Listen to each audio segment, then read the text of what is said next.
and this is the official Jumper EZBook Air video review. I recommend you guys check out the full text review on gizchina.com. I also want to apologize in advance. I have been having a cold for about a week and a half, so my voice might sound a little bit ugly like right about now. So this is the Jumper EZBook Air. It looks a lot like the 12-inch Macbook, doesn't it? Well, at least from the outside. The design of the EZBook Air is a shameless copy of the 12-inch MacBook, but that's only the outside of the laptop.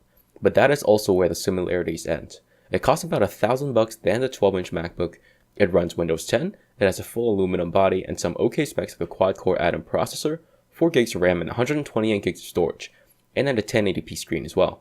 I actually really like using the EZBook Air a lot, but there were some things I didn't like as well, so keep on watching for the full review of the Jumper EZBook Air. The Jumper EZBook Air is an extremely attractive device.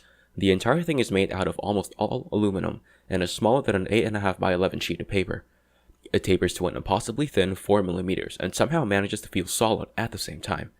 It weighs 1 kilogram and the weight is distributed incredibly well. When I throw it in my bag, I don't really notice that it's in there. It only comes in one color, champagne gold, which is a little flashy for my taste. I would much rather have something like space gray for my laptop, but at least it's not rose gold, as I would have really hated that. So far so good. However, when you open up the laptop, it kind of kills the magic a little bit, at least in my opinion. Two things immediately caught my attention. First, the really big bezels around the screen that are ugly and are plastic as well, not metal. And the keyboard itself is also not high quality plastic. But the typing experience on the EZBook is actually better than the 12-inch MacBook because there is actual key travel. The touchpad is not bad for a Chinese device. It works decent and is pretty accurate, but there are no multi-finger gestures. Overall, I'm pretty impressed by how good this device looks and feels. It feels durable as well, so that's definitely a plus. The two things that are negatives are the huge bezels around the screen and the plastic keyboard. The laptop has a 1080p 11.6-inch IPS display. When you put it side by side the 12-inch MacBook, it obviously looks way less good, but it is a good looking screen in its own right. Colors are displayed very nicely on the screen, and it is a pleasure to use. Pictures look great on the screen and stuff like TV shows are nice to watch as well. Max brightness tops out at around 300 nits, but it is hard to use in sunlight because there are reflections. But when it's cloudy or you're indoors, it looks great. But there is no touchscreen, even though many of the websites said that this laptop would include a touchscreen, which is kind of weird. I cannot find any speaker grills on this laptop, but they are some of the loudest speakers I've ever heard, right up there with the Mi Pad 2 and other loudspeakers. I could hear it clearly in pretty much any situation, and it's great for TV and music.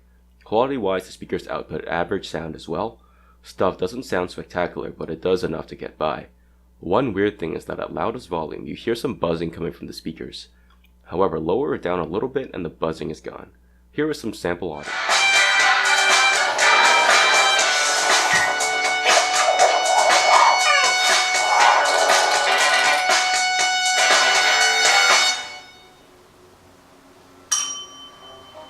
As you already know, we nearly lost our dear leader today. And to what? One tiny little carb-filled donut. Please, we lost Big Mike to donuts years ago.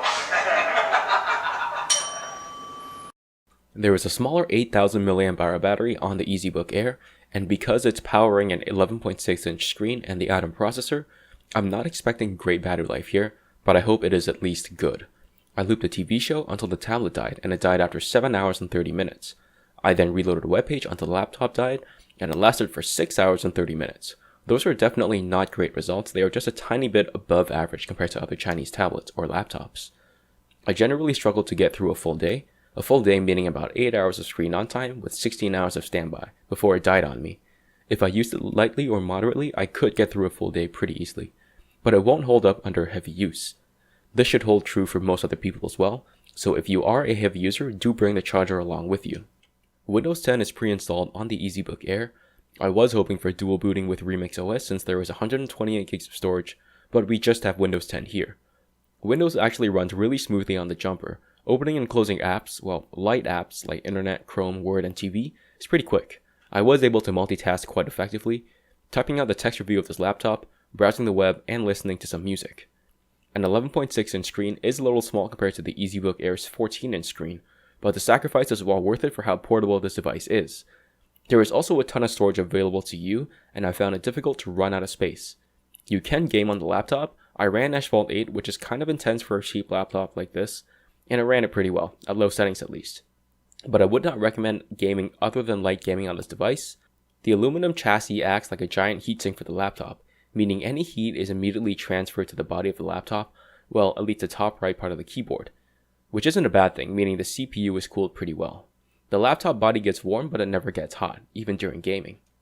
So, connectivity. Let's put it this way.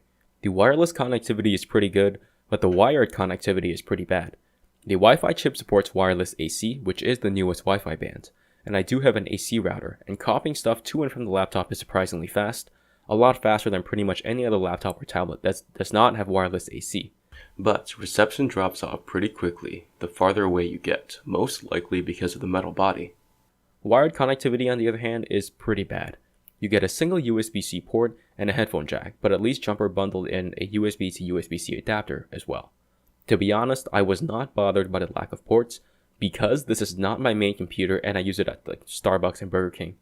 But if you are thinking about using this as your main computer, do not buy this. You will be super annoyed with only one USB-C port. I absolutely love using the EZBook Air. It's small, it's portable, and it feels incredibly premium, and the screen is pretty great. I find myself reaching for the EZBook Air instead of the EZBook 2 pretty much all the time.